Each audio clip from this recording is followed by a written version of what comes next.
Vamos a ver el ejercicio 10 entonces. Leemos el enunciado, dice.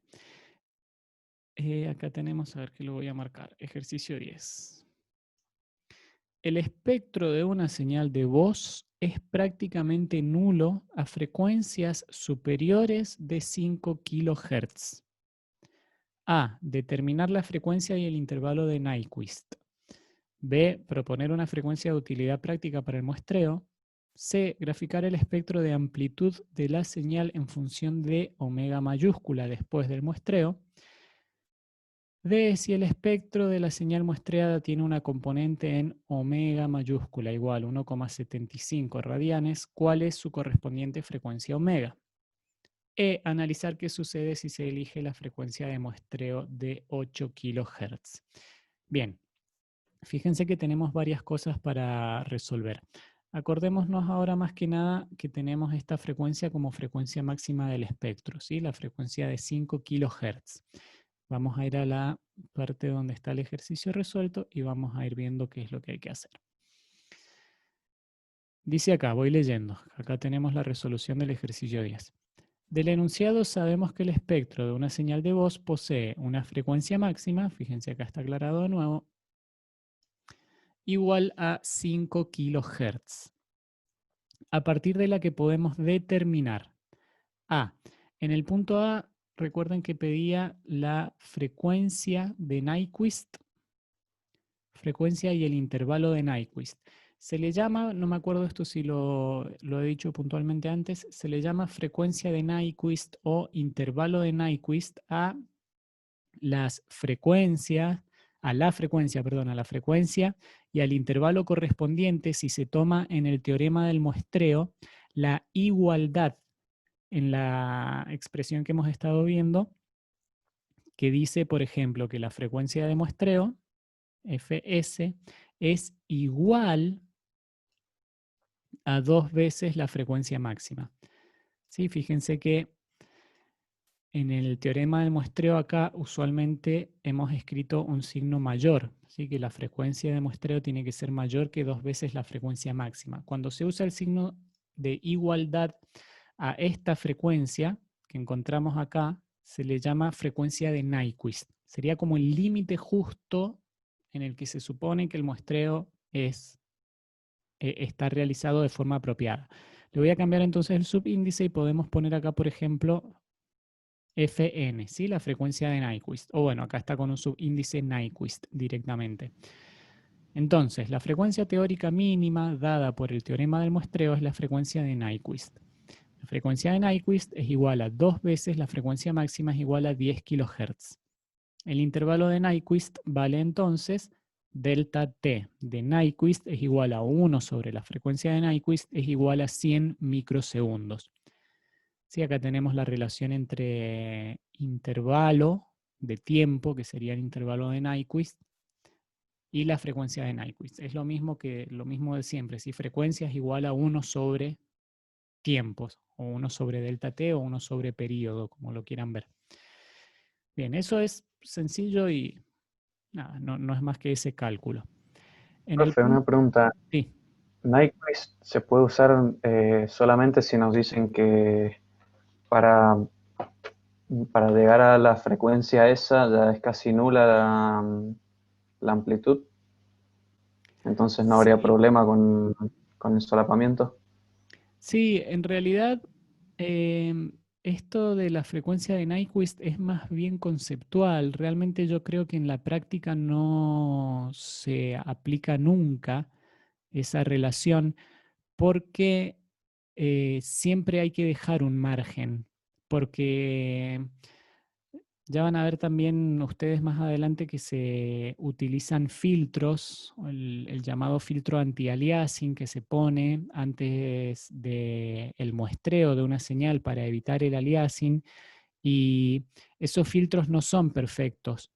Entonces, por ejemplo, si yo quisiera, en este caso, asegurarme, en primer lugar, un poco respondiendo a lo que vos me estás diciendo, si acá te dicen que la frecuencia máxima es 5 kHz, nosotros no podemos realmente suponer de antemano que a los 5 kHz ya no van a tener amplitudes significativas las componentes de frecuencia. Si nos dicen que tiene componentes hasta 5 y hay que considerar que tenemos frecuencias útiles hasta 5 kHz, entonces lo que queremos hacer es tomar como corresponde hasta 5. Entonces, es por eso que nos conviene ir un poquito más allá, porque eso también, si usamos un filtro, no hay filtro real que se pueda obtener en la práctica, ¿no? Por lo menos hasta donde yo sepa, no sé si se habrá desarrollado o no, que corte exactamente a 5, ¿sí? Que sería, por ejemplo, que salió torcido.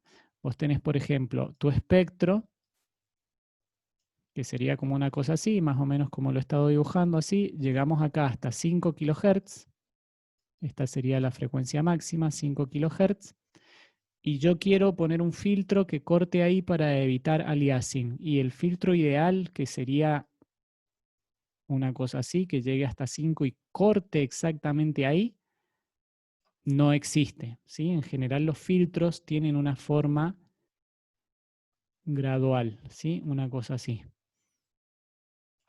Entonces por eso siempre se toma una frecuencia un poquito más alta para que justamente como estos filtros no son ideales, no corte la frecuencia máxima de 5 kHz y ese margen extra que quede, digamos, lo tomamos entre comillas como parte de mi señal útil y de esa forma evitamos el aliasing teniendo una frecuencia de muestreo un poquito más elevada. Bien, espero ahí haber respondido la pregunta. Entonces, la frecuencia de Nyquist es más bien conceptual. En la práctica que yo conozca no se usa nunca, ¿sí? Siempre es mayor. ¿Sí? La relación acá con el signo mayor. La frecuencia de muestreo es mayor a 2 veces la frecuencia máxima. Y por ahí depende de la aplicación. Ahí tampoco, siendo totalmente sincero, no tengo mucha experiencia tampoco haciendo diseños de este tipo de cosas, entonces no sabría bien cuál sería el criterio para elegir 2,2, 2,4, 2,5 veces la frecuencia máxima. Debe tener que ver también con los filtros que se implementan y demás. Pero bueno, siempre se toma un poco mayor. Ejemplo muy concreto que conozco, como ustedes ya saben, el tema del audio, y que la frecuencia de muestreo más habitual en audio es de 44.100 Hz. ¿Sí? 44.100. Si dividimos 44.100 por 2, nos va a dar 22.050. Y en audio se toma como frecuencia máxima la frecuencia de 20 kHz. ¿Sí? Sería 20.000. O sea que tendríamos que hacer la relación 22.050 a 20.000 y ahí tendríamos más o menos ¿cuánta? No, perdón, tendríamos que hacer la relación a 2 veces. No, en realidad tendríamos que hacer esta relación. No, sí, está bien. Frecuencia de muestreo a frecuencia máxima. No, está bien. Tendríamos que hacer 44.100, perdón, lo estoy pensando mientras hablo. 44.100 dividido 20.000, ahí está. 44.100 dividido 20.000 y ahí nos daría cuántas veces se está multiplicando en la frecuencia máxima, o sea, cuál sería este valor acá. A ver que voy a hacer la cuenta, ya que estamos. Sería 44.100 dividido 20. Me da 2,205, ¿sí? O sea que en audio se toma la frecuencia de muestreo igual a 2,205 veces la frecuencia máxima, ¿sí? 2,2. Es como les digo, exactamente por qué han elegido ese valor, la verdad que no recuerdo si alguna vez lo leí y bueno, algún motivo particular debe tener. Bueno, espero haber respondido. Me fui un poco quizá más allá de la pregunta, pero qué sé yo. Creo que toda información es válida. Bien, estábamos entonces con esto, que se les pide calcular la frecuencia del intervalo de Nyquist. Ya está, eso lo tomamos como algo teórico. En el punto B,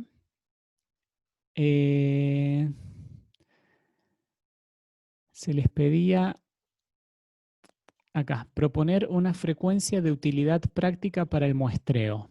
Bueno, frecuencia de utilidad práctica para el muestreo. Veamos qué tenemos acá. Estamos en el 10B. 10B. Leamos lo que dice acá, que veo que empieza hablando de otra cosa, pero veamos cómo se relaciona. Dice, para facilitar la implementación del filtro pasabajos que permita recuperar la señal a partir de su versión muestreada, se aconseja tomar una frecuencia de muestreo mayor que la de Nyquist, lo que les estaba diciendo recién. Elegimos, fíjense acá, por ejemplo, se ha tomado frecuencia de muestreo igual a 2,5 veces la frecuencia máxima. Y esto nos da 12,5 kHz.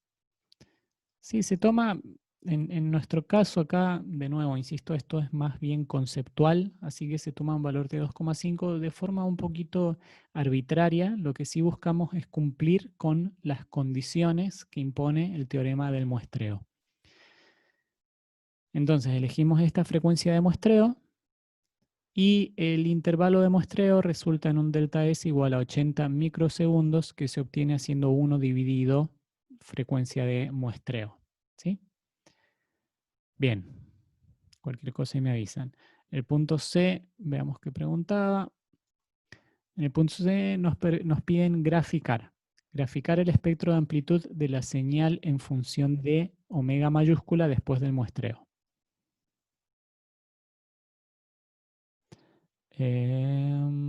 Acá estamos, graficar.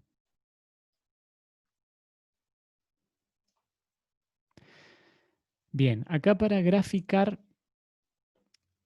tenemos esta relación, a ver, la voy a marcar con otro color. Tenemos esta relación que es la que hemos estado usando antes. La omega mayúscula máxima es igual a la omega minúscula máxima por el periodo de muestreo, por el delta t, y es igual a 2pi por f por delta ts. Ahí está. Ahí tenemos toda la relación. Tenemos la relación entre omega mayúscula y omega minúscula. ¿Sí? La voy a escribir acá, que son cosas que ya hemos visto. Omega mayúscula, frecuencia digital, es omega minúscula por delta t. Y omega ya vimos que era 2pi por f. ¿Sí? Entonces, la omega mayúscula es 2pi por f por delta t. Entonces, fíjense qué es lo que está escrito acá. Es 2pi por la frecuencia máxima, que es 5 kHz para este ejercicio, por delta ts, que es el intervalo de muestreo, que es el que calculamos acá como 80 microsegundos. Todo eso me da una frecuencia máxima, una frecuencia digital máxima de 0,8 pi radianes. Y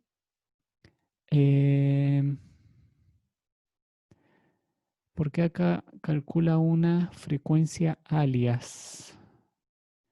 Si se supone que no tendríamos aliasing acá.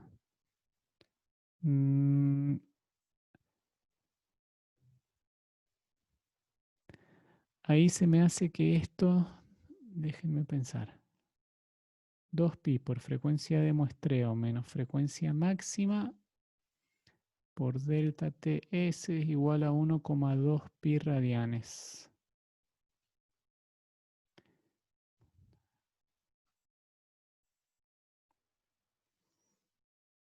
Ah, está bien, es que no sé si ha estado bien ponerle acá el subíndice alias, sino que la frecuencia que se está calculando acá vendría a ser la frecuencia correspondiente a este espectro por ser un espectro par. Recuerden acá también que cuando trabajamos matemáticamente con los espectros siempre son pares. ¿Sí? Entonces tenemos acá una frecuencia de 0,8 pi en este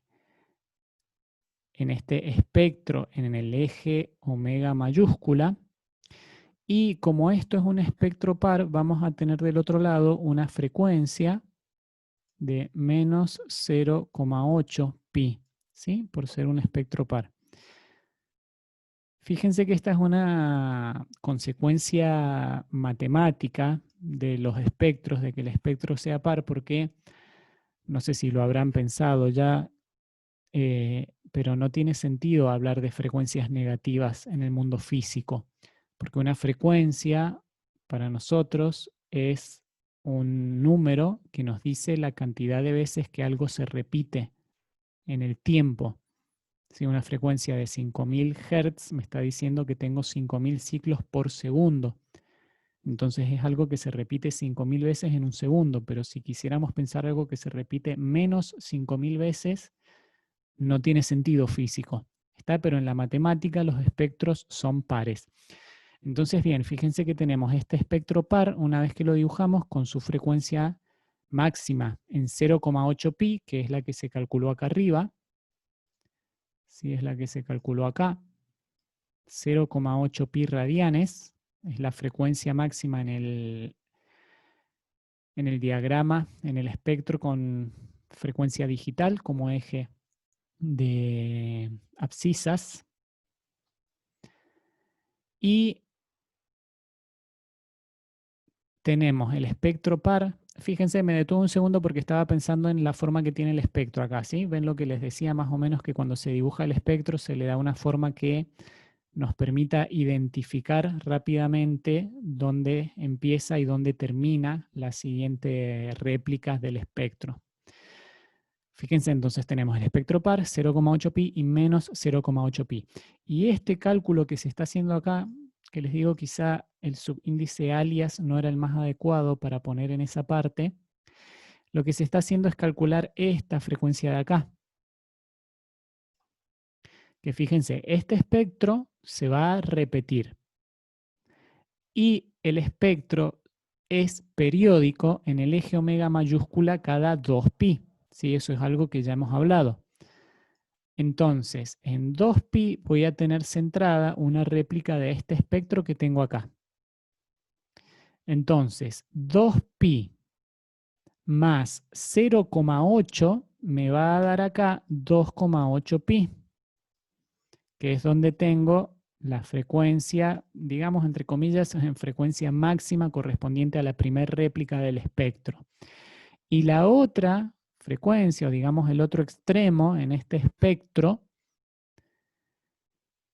en la réplica se encuentra como 2pi menos 0,8 pi, ¿sí? Porque es la diferencia que tenemos desde el centro del espectro hasta la frecuencia, digamos esta frecuencia con valor negativo correspondiente a la máxima frecuencia en este espectro par.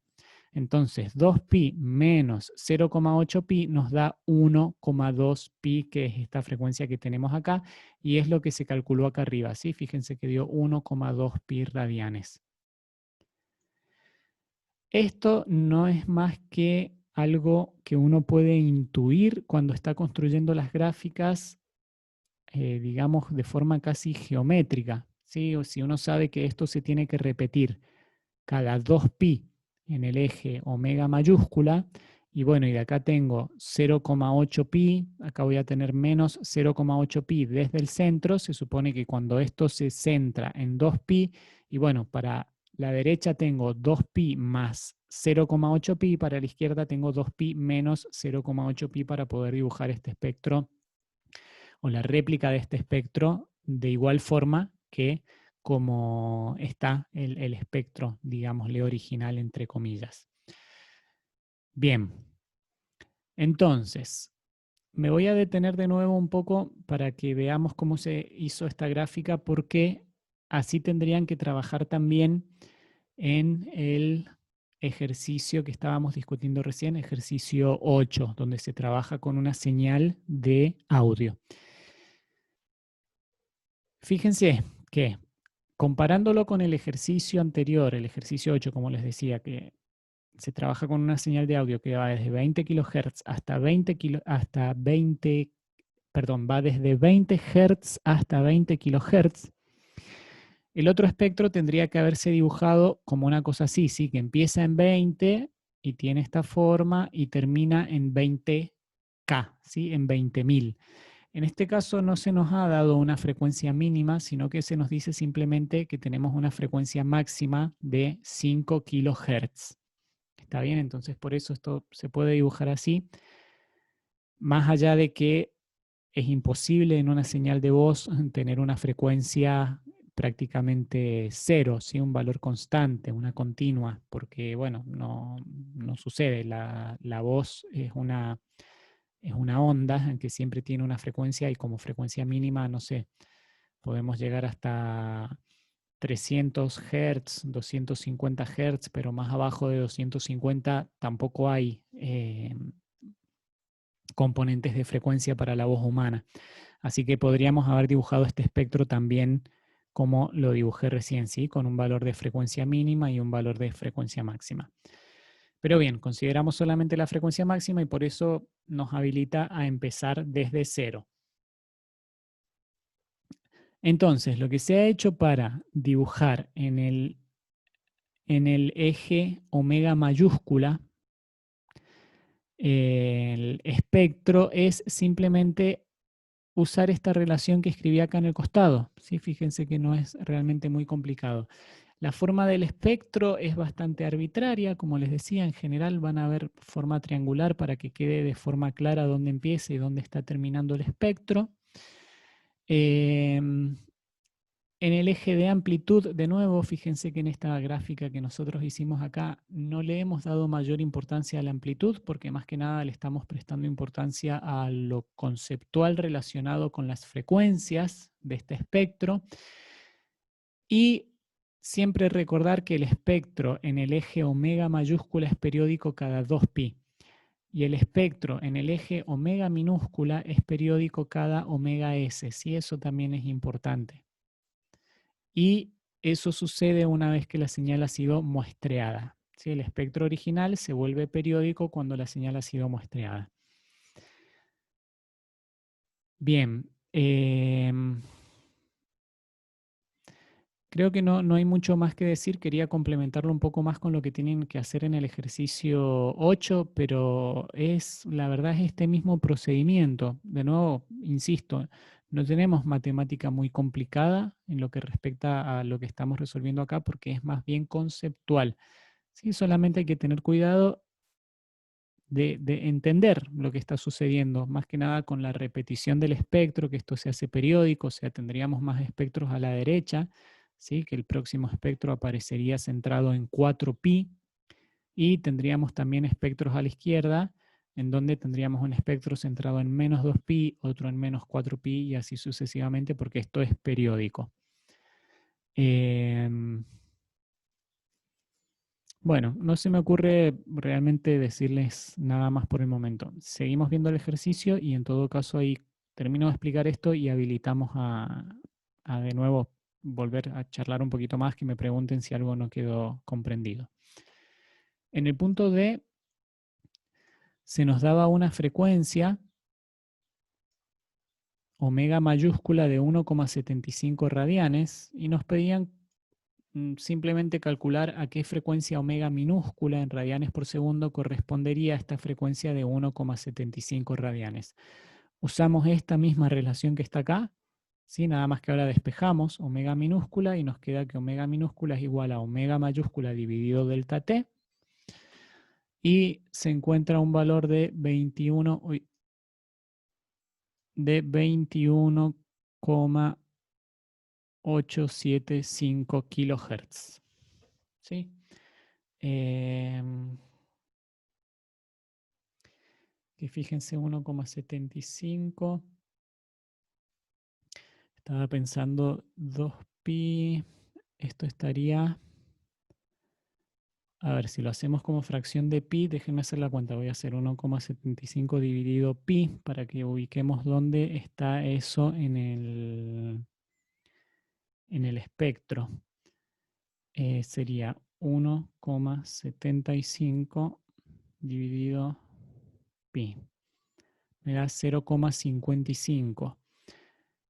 0,55 de pi, o sea que estaría más o menos en la mitad de pi, más o menos como por acá.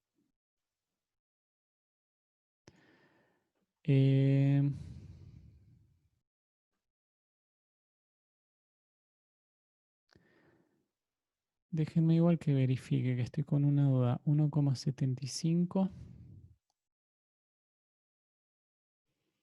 Porque si se supone que esta es la frecuencia máxima y la frecuencia máxima corresponde a 5 kilohertz, acá o está mal el kilohertz o hay algún valor ahí.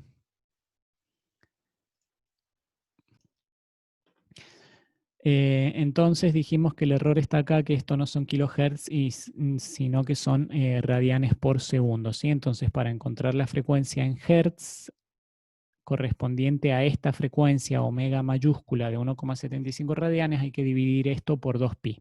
¿Sí? Eso era lo que estábamos hablando.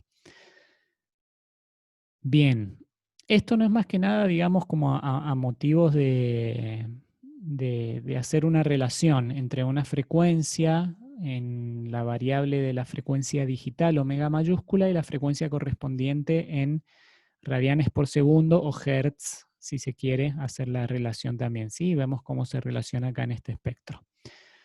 Bien, y en el último punto se nos decía que qué pasa si se elige una frecuencia de muestreo de 8 kHz. Una frecuencia de muestreo de 8 kHz no cumple con el teorema del muestreo. ¿Sí? Lo podemos comparar con la frecuencia de Nyquist que habíamos calculado acá.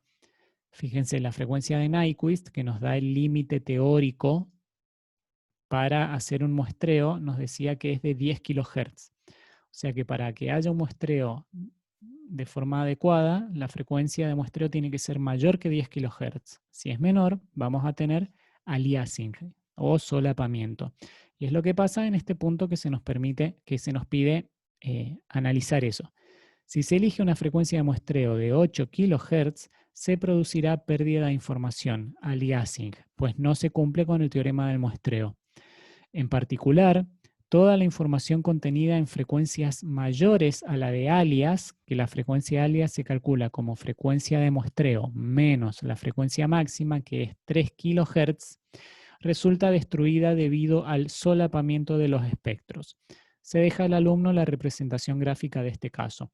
Bueno, básicamente lo que tienen que hacer es tomar la primera réplica del espectro y moverla hacia la izquierda y hacer que esa réplica esté centrada en la frecuencia correspondiente a 8 kHz si lo están haciendo en la frecuencia omega, ¿sí? Ya sea omega minúscula u omega mayúscula. Lo pueden hacer también en hertz si quieren. Sí, pero de esta misma forma, digamos, la réplica ahora estaría centrada en 8 kHz y al hacer el espectro y su réplica centrada en esa frecuencia deberían ver que aparece el solapamiento. Sería una imagen parecida a esta que tienen acá, la que tendrían que encontrar, ¿sí? Bien, les dejo ahí los detalles como para que sigan indagando un poquito ustedes y cualquier cosa, como siempre, si después al querer hacerlo no lo pueden resolver, lo vemos, no hay problema.